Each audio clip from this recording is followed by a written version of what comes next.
Hello my dear students, this is Sahar Ahmed Loskar and welcome to Sal Biology Tutorials. Today I am here to discuss about one of the most amazing process happening on this planet right now. Yes, I am talking about photosynthesis. आपके class 11 biology के 13 chapter that is photosynthesis in higher plants आज पढ़ाने वाला हूँ। थोड़ा सा tough है पर बहुत ही ज़्यादा कंसेप्चुअलाइज चैप्टर है, बहुत मज़ा आएगा।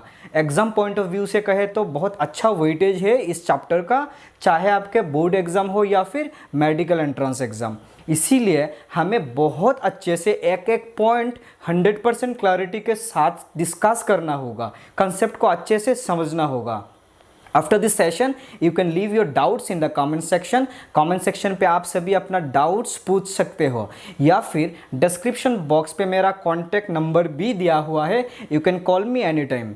आप मुझे कॉल करके भी अपना डाउट्स क्लियर कर सकते हो, ठीक है? तो फिर let's get going. First of all chapter के नाम से ही शुरू करते हैं। सबसे पहले हमें फोटोसिंथेसिस का मतलब समझना है। फोटोसिंथेसिस जो टर्म है वो दो वर्ड से लिया गया है, that is photo and synthesis. दोनों वर्ड्स ग्रीक वर्ड से ही लिया गया है। हियर फोटो मीन्स लाइट, जैसे कि सनलाइट है उसे फोटो बोलते हैं, and synthesis means to put together. अगर कुछ चीज़ों को मिला के कोई नया प्रोडक्ट बनाया जा रहा है या फिर कोई नया सब्सटेंस बनाया जा रहा है तो उसे सिंथेसिस करना बोलते हैं। तो फोटोसिंथेसिस टर्म से ये पता चलता है कि ये प्रोसेस सनलाइट के साथ रिलेटेड है और कुछ मटेरियल्स का सिंथेसिस भी हो रहा है। फाइन, थोड़ा सा क्लियरली समझते हैं। आपको पता है प्लांट्स में, पेड़ पौधों में लाइट अब्जॉर्बिंग पिगमेंट्स होता है, सनलाइट को रिसीव करने वाला मॉलिक्यूल्स होता है जिसे हम क्लोरोफिल कहते हैं।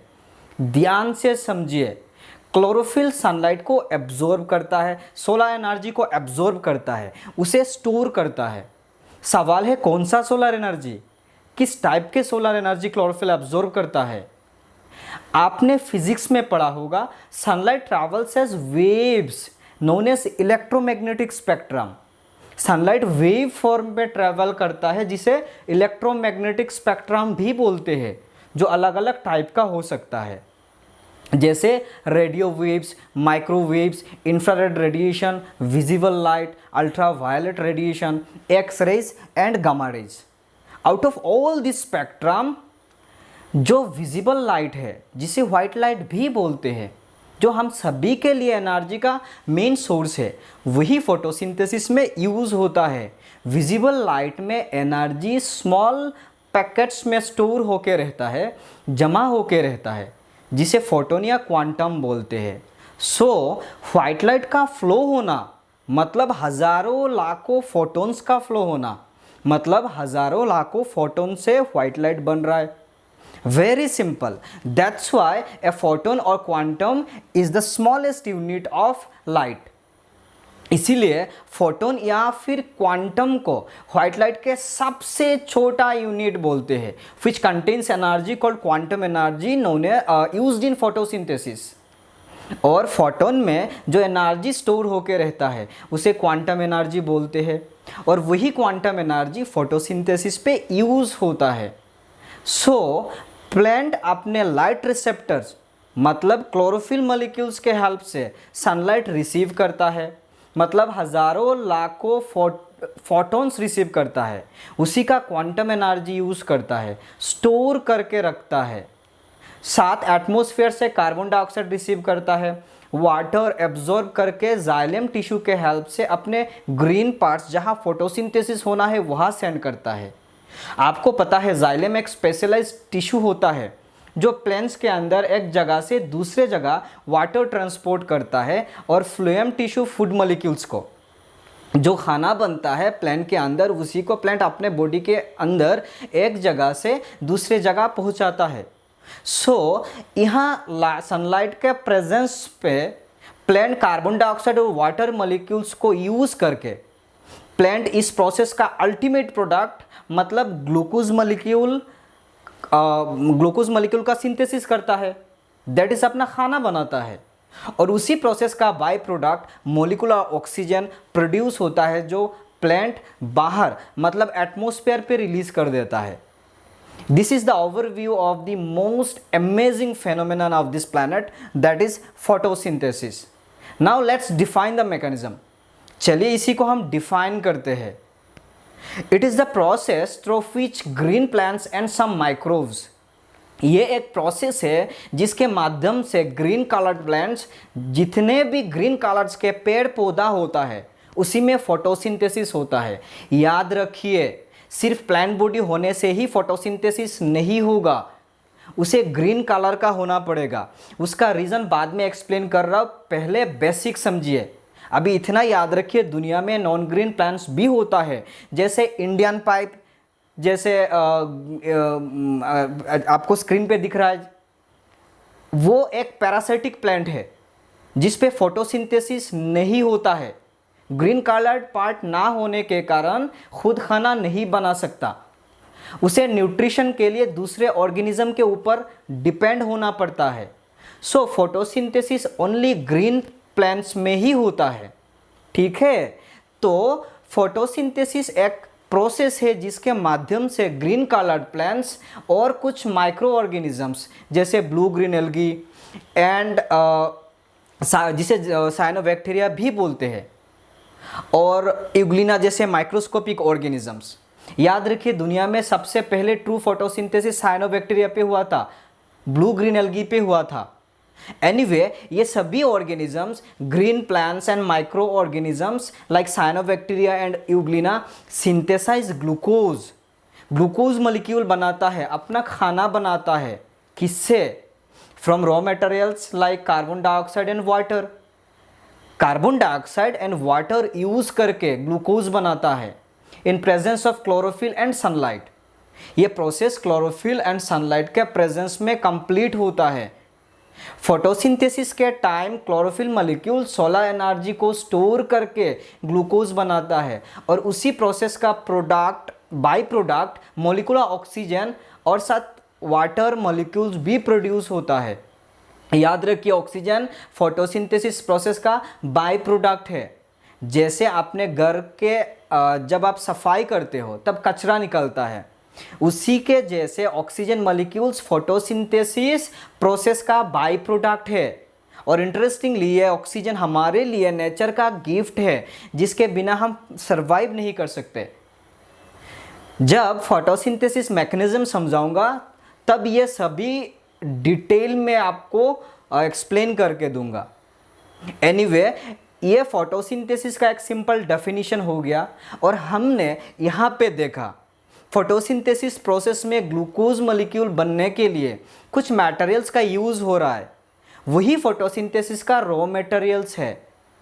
That is, first raw material chlorophyll molecules, जिसके बिना फोटोसिंथेसिस पॉसिबल नहीं है. सेकेंड रॉ मटेरियल सनलाइट, क्योंकि सनलाइट से एनर्जी स्टोर होके ग्लूकोज मॉलिक्यूल बन रहा है. थर्ड, वाटर मॉलिक्यूल्स, जो प्लांट अपने रूट से एब्जॉर्ब करता है. फोर्थ, कार्बन डाइऑक्साइड, जिसका यूज करके प्लांट ग्लूकोज बनाता है. एंड फिफ्थ, ऑप्टिमल टेम्परेचर, मतलब फेवरेबल टेम्परेचर. हर एक ऑर्गेनिज्म के ग्रोथ एंड डेवलपमेंट के लिए एक सूटेबल टेम्परेचर चाहिए होता है, जिसको ऑप्टिमल टेम्परेचर बोलते हैं. सो अलग अलग प्लांट के लिए अलग अलग सूटेबल टेम्परेचर चाहिए होता है फोटोसिंथेसिस प्रोसेस को स्मूथली कंप्लीट करने के लिए. That is known as optimal temperature. So ये सारे के सारे रॉ मटेरियल्स का यूज करके प्लांट्स फोटोसिंथेसिस का अल्टीमेट प्रोडक्ट मतलब ग्लूकोज बना रहा है. तो सबसे पहले ग्रीन पार्ट्स में फोटोसिंथेसिस से ग्लूकोज मॉलिक्यूल बन रहा है, और नॉन ग्रीन पार्ट्स में खाना नहीं बनता है, पर वहाँ भी तो सेल से फूड मॉलिक्यूल्स चाहिए, एनर्जी चाहिए. इसीलिए जितने भी नॉन ग्रीन पार्ट्स है वहाँ ग्लूकोज मॉलिक्यूल फ्लूएम टिश्यू के हेल्प से ट्रांसपोर्ट होता है. ट्रांसपोर्टेशन या ट्रांसलोकेशन के टाइम ग्लूकोज सुक्रोज फॉर्म पे कन्वर्ट हो जाता है, और जब स्टोर होना है तो ग्लूकोज स्टार्च फॉर्म पे स्टोर होता है. इसका रीज़न हम अपने डेली लाइफ एक्सपीरियंस से समझ सकते हैं. जब हम खाना प्रिपेयर करते हैं तो इसे सिंपल से किसी कंटेनर में रखते हैं, ठीक है. पर जब वो खाना एक जगह से दूसरी जगह पे लेके जाना है तो इसे प्लेट में रख के नहीं लेके जाते, हम अच्छे से कवर करके लेके जाते हैं ताकि खराब ना हो और आसानी से कैरी भी किया जा सके। और जब फूड को स्टोर करना है तो ये देखते हैं कि कैसे कम जगह लिए ज़्यादा खाना कई दिनों तक रख सकते हैं। हम यहाँ पे फूड के लिए अपने नीड के हिसाब से अलग अलग मेथड अपनाते हैं। प्लांट भी ऐसा ही करता है। अच्छे से समझिएगा, glucose molecules are highly reactive. Glucose ज़्यादा रिएक्टिव होने के कारण इसे बिना कन्वर्ट किए प्लांट एक जगह से दूसरी जगह ट्रांसपोर्ट हुआ तो ऑक्सीजन के साथ इजीली रिएक्ट करके अपना एनर्जी लूज कर सकता है। तब तो ट्रांसपोर्टेशन में दिक्कत आ रहा है। और ग्लूकोज के तुलना में सुक्रोज और स्टार्च स्ट्रक्चरली ज़्यादा कॉम्प्लेक्स है, ज़्यादा एनर्जी स्टोर किया जा सकता है और ग्लूकोज से ज़्यादा स्टेबल भी है ये दोनों मॉलिक्यूल्स। अभी फ्लोएम टिश्यू के थ्रू ट्रांसपोर्ट करना है तो मॉलिक्यूल को वाटर सोल्यूबल होना होगा। वाटर में डिसॉल्व ना हुआ तो फ्लोएम टिश्यू के थ्रू मूव नहीं हो पाएगा। और सुक्रोज मॉलिक्यूल वाटर सोल्यूबल भी है, जिसके कारण ग्लूकोज मॉलिक्यूल सुक्रोज के फॉर्म पे प्लांट के एक जगह से दूसरी जगह ट्रांसपोर्ट होता है। मेरे और आपके तरह प्लांट भी बहुत समझदार है, इसे ज़्यादा से ज़्यादा एनर्जी फ्यूचर के लिए बचा के रखना है। इसीलिए प्लांट को जब ग्लूकोज मॉलिक्यूल्स को स्टोर करना होता है तब वो न्यूमरस ग्लूकोज मॉलिक्यूल्स को लिंक करके स्टार्च फॉर्म पे प्लांट अपने अलग अलग जगह पे स्टोर करता है।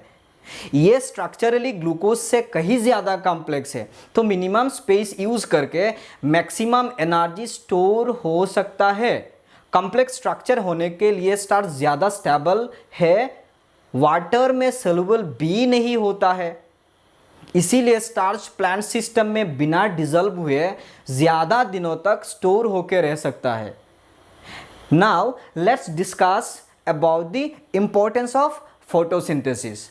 जब हम फोटोसिंथेसिस के इम्पोर्टेंस, फोटोसिंथेसिस के एडवांटेज, फोटोसिंथेसिस के फ़ायदे के बात करते हैं तो सबसे बड़ा फ़ायदा यह है कि फोटोसिंथेसिस होने से इकोसिस्टम में, हमारे नेचर में एनर्जी का फ्लो होता है। Energy flow in ecosystem begins with photosynthesis. Ecosystem में फोटोसिंथेसिस से ही एनर्जी फ्लो स्टार्ट होता है, जिससे हमें और दुनिया के सारे लिविंग ऑर्गेनिज्म को सरवाइव करने के लिए, ग्रोथ एंड डेवलपमेंट के लिए, रिप्रोडक्शन के लिए एनर्जी मिलता है। चलिए इसी को थोड़ा सा क्लियरली समझते हैं। Let's take an example from your surrounding. You know a car needs fuel to run its engine. आपको पता है कार को चलने के लिए फ्यूल चाहिए, पेट्रोल चाहिए। पेट्रोल से उसे एनर्जी मिलता है, तभी जाके वो गाड़ी चल पाता है। Likewise our body also needs energy. एक गाड़ी की तरह हमारे बॉडी को भी एनर्जी चाहिए फंक्शन करने के लिए। चाहे हमारे बॉडी के ग्रोथ एंड डेवलपमेंट हो, एनर्जी चाहिए। नए नए सेल्स बनना है, वी नीड एनर्जी। हमें पढ़ाई करना है तो एनर्जी चाहिए। हमें रनिंग करना है तो एनर्जी चाहिए। हमें सांस लेना है, सांस छोड़ना है, एनर्जी चाहिए। कोई भी एक्टिविटी करना हो तो एनर्जी चाहिए। उसी तरह दुनिया के सारे ऑर्गेनिज्म को अपने growth and development and reproduction के लिए एनर्जी चाहिए होता है, पर वो एनर्जी कहाँ से आएगा? We know we get energy from the food we eat. हमें पता है हम जो खाना खाते हैं उसी से हमें एनर्जी मिलता है, पर वो खाना डायरेक्टली और इनडायरेक्टली प्लांट से ही आ रहा है और प्लांट अपना खाना खुद बना रहा है फोटोसिंथेसिस के हेल्प से। प्लांट में सोलर एनर्जी मतलब क्वांटम एनर्जी स्टोर हो रहा है फोटोसिंथेसिस के हेल्प से। So the flow of energy begins with photosynthesis, और वही एनर्जी फोटोसिंथेसिस से दुनिया के सारे लिविंग ऑर्गेनिज्म में फ्लो हो रहा है। वही एनर्जी सारे लिविंग ऑर्गेनिजम्स यूज़ कर रहे हैं। ठीक है, तो सबसे पहले प्लांट में एनर्जी स्टोर हुआ फोटोसिंथेसिस से। जब ग्रासहुपर ने प्लांट को खाया तो उसी में एनर्जी फ्लो हुआ। फिर फ्रॉग ने ग्रासहुपर को खाया तो फिर से एनर्जी का फ्लो हुआ। उसी को फिर स्नेक ने खाया तो फिर एनर्जी का फ्लो हुआ। स्नेक को जब हॉक मतलब बाज पक्षी ने खाया फिर एनर्जी का फ्लो हुआ। हमें मिला के जब सभी ऑर्गेनिज्म मर जाते हैं तो डिकम्पोजर्स जैसे बैक्टीरिया सभी डेड बॉडी को खाता है, फिर एनर्जी का फ्लो हुआ। तो यहाँ पे सिर्फ प्लांट ही अपना खाना खुद बना रहा है। So they are known as autotrophs. Auto मतलब खुद एंड ट्रॉप्स मतलब खाना। जो अपना खाना खुद बना सकता है उसे ऑटोट्रॉप्स बोलते हैं। और बाकी हमारे जैसे ऑर्गेनिजम्स जो खुद खाना नहीं बना सकता, फूड के लिए, एनर्जी के लिए डायरेक्टली और इनडायरेक्टली प्लांट्स के ऊपर डिपेंडेंट है, उसे हेटेरोट्रॉप्स बोलते हैं। फॉर एग्जांपल ह्यूमन बीइंग, हम, काऊ भी है, एट्सेट्रा। इसके अलावा फोटोसिंथेसिस के लिए नेचर में ऑक्सीजन एंड कार्बन डाइऑक्साइड का रेशियो भी मेंटेन हो रहा है। फूड मॉलिक्यूल्स तो मिल ही रहा है। दुनिया में ज़्यादातर मेडिसिन प्लांट से बनाए जा रहे हैं। अगर फोटोसिंथेसिस नहीं होता तो ये पॉसिबल नहीं होता। प्लांट से फाइबर्स मिल रहे हैं जिससे डिफरेंट मटेरियल्स जैसे कपड़े हो या रस्सी जैसे मटेरियल्स बनाए जा रहे हैं। फायरवुड्स जलाने के लिए लकड़ी मिल रहा है। गम्स एंड रेजिन्स मिल रहा है प्लांट से, जिससे पेंटिंग के लिए वार्निश बनाए जाते हैं, परफ्यूम्स बनाए जाते हैं। तो कोल एंड पेट्रोलियम, कोयला और पेट्रोलियम जैसे फ्यूल फोटोसिंथेसिस का इनडायरेक्ट प्रोडक्ट है। ऐसे और बहुत सारे एडवांटेजेस है हमें और नेचर को फोटोसिंथेसिस के लिए मिल रहा है। इन शॉर्ट, दुनिया में लिविंग ऑर्गेनिजम्स के डाइवर्सिटी सिर्फ और सिर्फ फोटोसिंथेसिस पे डिपेंडेंट है। इसीलिए मैंने शुरू में कहा था photosynthesis is one of the most amazing process happening on this planet right now. इसके बारे में हमें और बहुत सारे नॉलेज मिलने वाला है। अभी हम फोटोसिंथेसिस रिएक्शन के बारे में इम्पोर्टेंट पॉइंट्स डिस्कस करेंगे। Point number 1, photosynthesis is A physico chemical reaction. ध्यान से समझिएगा, यहाँ पे नीट एग्जाम में डायरेक्ट क्वेश्चन पूछता है, ठीक है। तो फोटोसिंथेसिस को फिजिको केमिकल रिएक्शन बोलते हैं। कोई भी प्रोसेस हो जिस पे बहुत फिजिकल एंड केमिकल चेंज हो रहा है तो उसे फिजिको केमिकल प्रोसेस बोलते हैं। फोटोसिंथेसिस प्रोसेस पे भी सेम हो रहा है। यहाँ कार्बन डाइऑक्साइड जो कि गैस मॉलिक्यूल्स है एंड वाटर जो लिक्विड स्टेट में रहता है, वो जब फोटोसिंथेसिस में यूज़ हो रहा है तो ग्लूकोज बन रहा है जो कि सॉलिड स्टेट का है। तो यहाँ पे मॉलिक्यूल्स का फॉर्म चेंज हो रहा है, स्ट्रक्चर चेंज हो रहा है, मतलब फिजिकल चेंज हो रहा है। और केमिकल चेंज का मतलब है कुछ आइडेंटिटी का एटम्स या मॉलिक्यूल्स एक अलग आइडेंटिटी वाला मॉलिक्यूल्स या कंपाउंड्स में कन्वर्ट होना है। और यहाँ पे भी सेम हो रहा है। जो दो different molecules carbon dioxide and water use होके एक नया आइडेंटिटी शो कर रहा है, ग्लूकोज बन रहा है, मतलब केमिकल चेंज हो रहा है। That's why photosynthesis is known as physico chemical process. Point number 2, photosynthesis is a redox reaction. Photosynthesis को रिडॉक्स रिएक्शन बोलते हैं, in which reduction of carbon dioxide and oxidation of water takes place. क्योंकि यहाँ पे carbon dioxide का reduction and water का oxidation हो रहा है। इसे थोड़ा सा क्लियरली समझते हैं। फोटोसिंथेसिस में कार्बन डाइऑक्साइड से जब ग्लूकोज बनता है तब कार्बन डाइऑक्साइड को हाइड्रोजन एटम्स चाहिए जो कि वो वाटर मॉलिक्यूल से रिसीव करता है, मतलब कार्बन डाइऑक्साइड का रिडक्शन हो रहा है, मतलब carbon dioxide hydrogen atoms gain कर रहा है। और यहाँ पे वाटर मॉलिक्यूल से हाइड्रोजन एटम्स लूज होके गैसियस ऑक्सीजन रिलीज हो रहा है, मतलब वाटर का ऑक्सीडेशन हो रहा है। Water molecule hydrogen atoms loss कर रहा है। सो फोटोसिंथेसिस प्रोसेस पे बोथ रिडक्शन एंड ऑक्सीडेशन होने के लिए रिडक्शन का RED एंड ऑक्सीडेशन का OX मिला के हुआ रिडॉक्स। तो इसीलिए फोटोसिंथेसिस को रिडॉक्स रिएक्शन भी बोलते हैं। अभी थोड़ा सा ध्यान से समझिए। वाटर मॉलिक्यूल्स का ऑक्सीडेशन करवा के ऑक्सीजन बनाना फोटोसिंथेसिस का एम नहीं है। फोटोसिंथेसिस का ऑक्सीजन प्रोडक्शन से कोई मतलब ही नहीं है, वो तो बाई प्रोडक्ट है प्रोसेस का। फोटोसिंथेसिस का मेन काम है कार्बन डाइऑक्साइड का रिडक्शन करवा के ग्लूकोज बनाना, और ये रिडक्शन करवाने के लिए ही वाटर का ऑक्सीडेशन कराना पड़ा।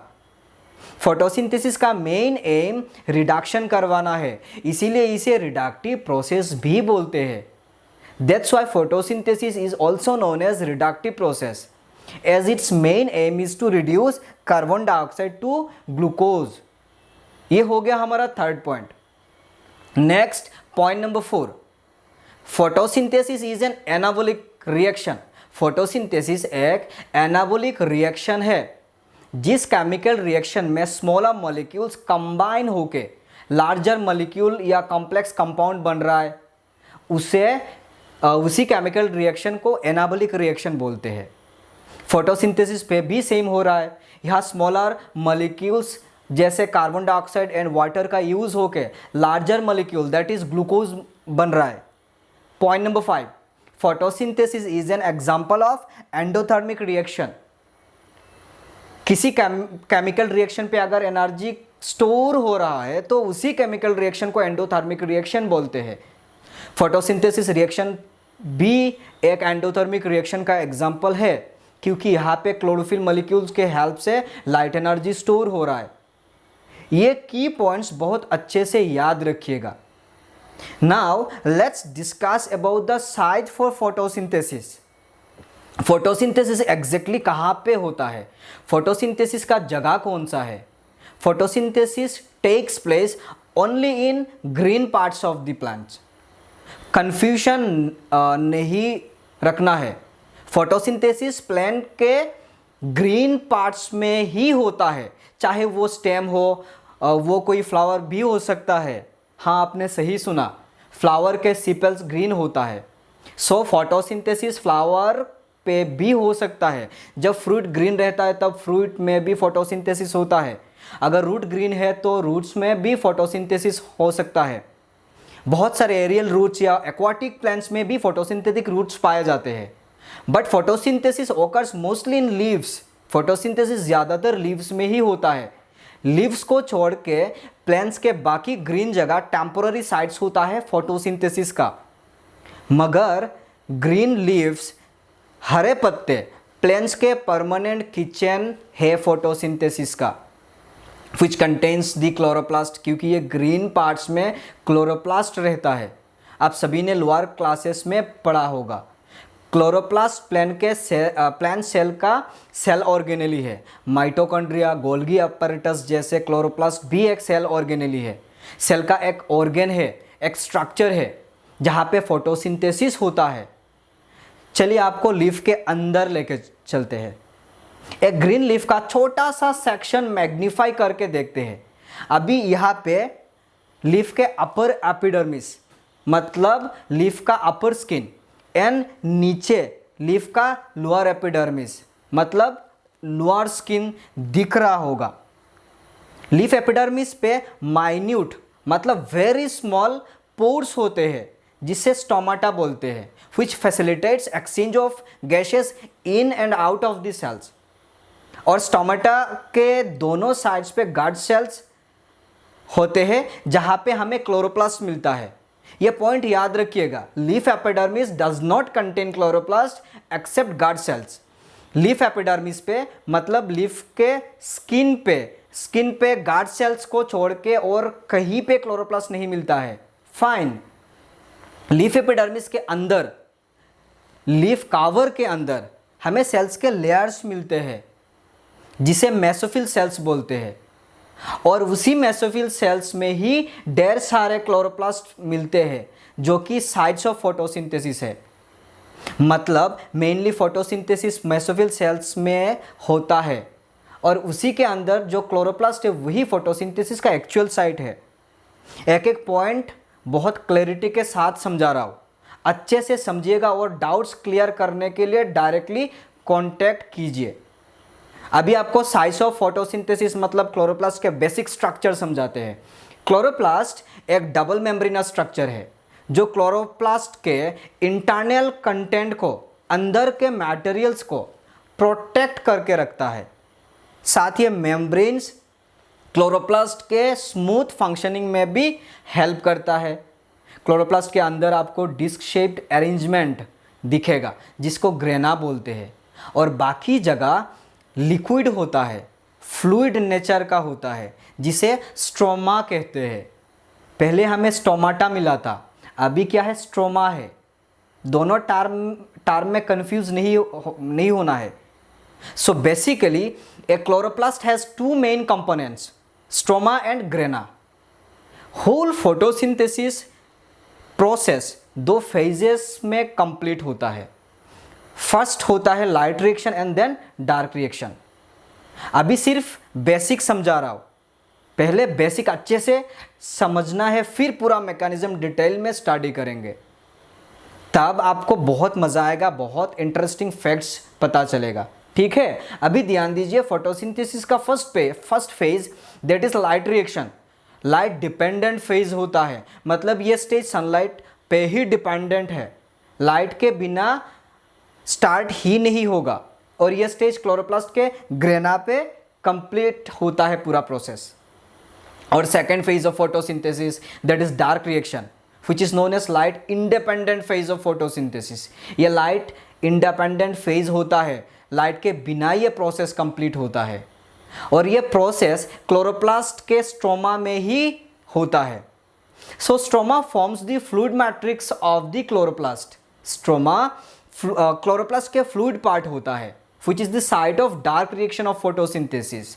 और दूसरा मेन इंपॉर्टेंट कंपोनेंट है ग्रेना, सिंगुलर फॉर्म पे इसे ग्रेनाम कहते हैं। So a granum is a stack of thylakoid disc. यहाँ पे स्क्रीन पे आपको क्लियरली दिख रहा होगा, जो thin and flat shape structure दिख रहा है उसे थाइलाकोइड डिस्क बोलते हैं। So a granum is a stack of thylakoid disc. कहने का मतलब है थाइलाकोइड डिस्क एक के ऊपर एक अरेंज होके जो क्लस्टर बना है उसी को ग्रेनाम कहते हैं, which is known as site of light reaction of photosynthesis। जहाँ पे फोटोसिंथेसिस का लाइट रिएक्शन होता है। मतलब ये हुआ थाइलाकोइड डिस्क एक ग्रेनाम के बेसिक कंपोनेंट है, जहाँ पे सनलाइट का एब्जॉर्प्शन होता है, लाइट रिएक्शन होता है। तो थाइलाकोइड डिस्क को यहाँ पे समझना बहुत ज़रूरी है। Structurally a thylakoid disc is divided into 2 parts. Structurally एक थाइलाकोइड डिस्क का 2 हिस्सा होता है, 2 पार्ट्स होता है। एक होता है डिस्क का आउटर मेम्ब्रेन, जिसे थाइलाकोइड मेम्ब्रेन कहा जाता है, and second one is a narrow aqueous space with in the membrane. दूसरा है अंदर का लिक्विड फिल्ड स्पेस, जिसे थाइलाकोइड लूमेन बोलते हैं। अभी ध्यान दीजिए, हमने सबसे पहले समझा फोटोसिंथेसिस क्लोरोप्लास्ट पे होता है। पूरा फोटोसिंथेसिस प्रोसेस 2 फेजेस में कंप्लीट होता है, एक लाइट रिएक्शन एंड दूसरा डार्क रिएक्शन। लाइट रिएक्शन मतलब फोटोसिंथेसिस का इनिशियल स्टेज क्लोरोप्लास्ट के ग्रेना पे होता है। जब हमने ग्रेना को समझा तो देखा एक ग्रेनाम तो बहुत सारे थाइलाकोइड डिस्क के अरेंजमेंट से बनता है। थाइलाकोइड डिस्क को अभी समझा तो देखा इसका 2 पार्ट्स है, 2 हिस्सा है, एक थाइलाकोइड मेम्ब्रेन तो दूसरा थाइलाकोइड लूमेन। ध्यान दीजिए, फोटोसिंथेसिस प्रोसेस को पॉसिबल करवाने का सबसे इम्पोर्टेंट रॉ मटेरियल मतलब क्लोरोफिल मॉलिक्यूल्स, यही थाइलाकोइड मेम्ब्रेन पे ही मिलता है। इसी मेम्ब्रेन पे क्लोरोफिल मॉलिक्यूल्स रहता है, जो सनलाइट से फोटॉन्स रिसीव करके उसी के एनर्जी को स्टोर करता है, तब जाके फोटोसिंथेसिस स्टार्ट होता है। दैट्स व्हाई लाइट रिएक्शन का एग्जैक्ट लोकेशन ये थाइलाकोइड मेम्ब्रेन है। Thylakoid membrane is the site of light reaction of photosynthesis. एक एक पॉइंट को ध्यान से समझिएगा। थाइलाकोइड मेम्ब्रेन पे ये क्लोरोफिल मॉलिक्यूल स्मॉल पैकेट्स में ग्रुप बना के रहता है, जिसे क्वांटोसोम कहते हैं। Quantosomes are small packets of photosynthetic pigments. That's why these are known as photosynthetic units. इसीलिए क्वांटोसोम्स को फोटोसिंथेसिस के यूनिट बोलते हैं। यहाँ पे फोटोसिंथेटिक पिगमेंट्स मतलब फोटोसिंथेसिस के लिए रेस्पॉन्सिबल पिगमेंट्स। क्लोरोफिल के साथ जितने भी है ग्रुप में, क्लोरोप्लास्ट के अंदर फोटोसिंथेटिक पिगमेंट्स 2 तरह के होते हैं, chlorophyll molecules and carotenoids. Basically, there are 2 types of chlorophyll molecules found in thylakoid membrane, that is chlorophyll A and chlorophyll B. Chlorophyll A जो है वो ब्राइट या ब्लू ग्रीन कलर का होता है और ये सबसे इम्पोर्टेंट फोटोसिंथेटिक पिगमेंट है, क्योंकि chlorophyll a reaction light reaction के रिएक्शन सेंटर बनाता है। इसके बिना फोटोसिंथेसिस पॉसिबल ही नहीं होगा। That's why this is known as major pigment. इसे यूनिवर्सल फोटोसिंथेटिक पिगमेंट्स भी बोलते हैं। और chlorophyll b olive green colour का होता है और ये क्लोरोफिल ए का हेल्पिंग मॉलिक्यूल्स होता है। क्लोरोफिल ए को लाइट रिएक्शन कंप्लीट करवाने में हेल्प करता है, इसीलिए इसे एक्सेसरी पिगमेंट्स भी बोलते हैं। कैरोटीनॉइड्स का भी दो टाइप्स है, number 1 xanthophylls and number 2 carotenes. Xanthophylls yellow colour show करता है और कैरोटीन्स येलो से ऑरेंज के रेंज में अपना कलर दिखाता है। दोनों के दोनों एक्सेसरी पिगमेंट्स है। ज़ैंथोफिल्स एंड कैरोटीन्स दोनों सनलाइट एब्जॉर्ब करके क्लोरोफिल ए को पास करता है फोटोसिंथेसिस के लिए। ये क्लोरोफिल ए को हेल्प करने वाला पिगमेंट्स है, इसीलिए दोनों पिगमेंट्स को एक्सेसरी पिगमेंट्स कहा जाता है। सो ये चारों पिगमेंट्स में से chlorophyll a is the major pigment जो लाइट रिएक्शन के लिए रिएक्शन सेंटर बनाता है, जिसके बिना फोटोसिंथेसिस पॉसिबल नहीं है। और बाकी chlorophyll B, xanthophylls and carotenes यहाँ पे क्लोरोफिल का सपोर्टिंग पिगमेंट्स है, so they are known as accessory pigments. ठीक है, तो मैंने कहा था फोटोसिंथेटिक पिगमेंट्स के स्मॉल पैकेट्स को क्वांटोसोम कहते हैं, which is also known as photosynthetic unit. और स्मॉल पैकेट के अंदर मतलब है क्वांटोसोम के अंदर टोटल 230 क्लोरोफिल्स होता है, जिसमें 160 chlorophyll a and 70 chlorophyll b होता है। और क्वांटोसोम पे क्लोरोफिल के साथ टोटल 50 कैरोटीनॉइड्स होता है, मतलब ज़ैंथोफिल्स एंड कैरोटीन्स। फाइन, अभी हमें समझना है ये फोटोसिंथेटिक पिगमेंट सनलाइट के साथ रिएक्ट कैसे करता है। How do pigments react to light. बहुत मज़ेदार है, ध्यान से सुनिए। व्हाइट लाइट, जिसे विजिबल स्पेक्ट्रम भी बोलते हैं, जो 7 डिफरेंट कलर से बनता है, 7 डिफरेंट स्पेक्ट्रम से बनता है, जैसे violet, indigo, blue, green, yellow, orange and red spectrum. मैंने पहले भी कहा है लाइट वेव्स में फ्लो करता है, तो यहाँ पे वायलेट स्पेक्ट्रम का approximate wavelength 400 nanometre and red spectrum का अप्रोक्सीमेट वेवलेंथ 700 नैनोमीटर है। ये जो व्हाइट लाइट का रेंज है 400 टू 700 नैनोमीटर, जिसे फोटोसिंथेसिस के लिए एक्टिव रेडिएशन माना जाता है। So wavelength of photosynthetically active radiation in short PAR is 400 to 700 nanometre. जब ये व्हाइट लाइट मतलब ये सातों के सातों कलर एक साथ प्लांट पार्ट्स में आके गिरता है, तब chlorophyll molecules blue and red wavelength को एब्जॉर्ब करता है, उसी से एनर्जी फोटोसिंथेसिस में यूज करता है। Chlorophylls mostly absorb blue and red wavelengths from sunlight for photosynthesis. Photosynthesis के लिए पूरा व्हाइट लाइट नहीं चाहिए, mainly blue and red wavelength ही फोटोसिंथेसिस में यूज होता है and mostly green wavelengths are reflected.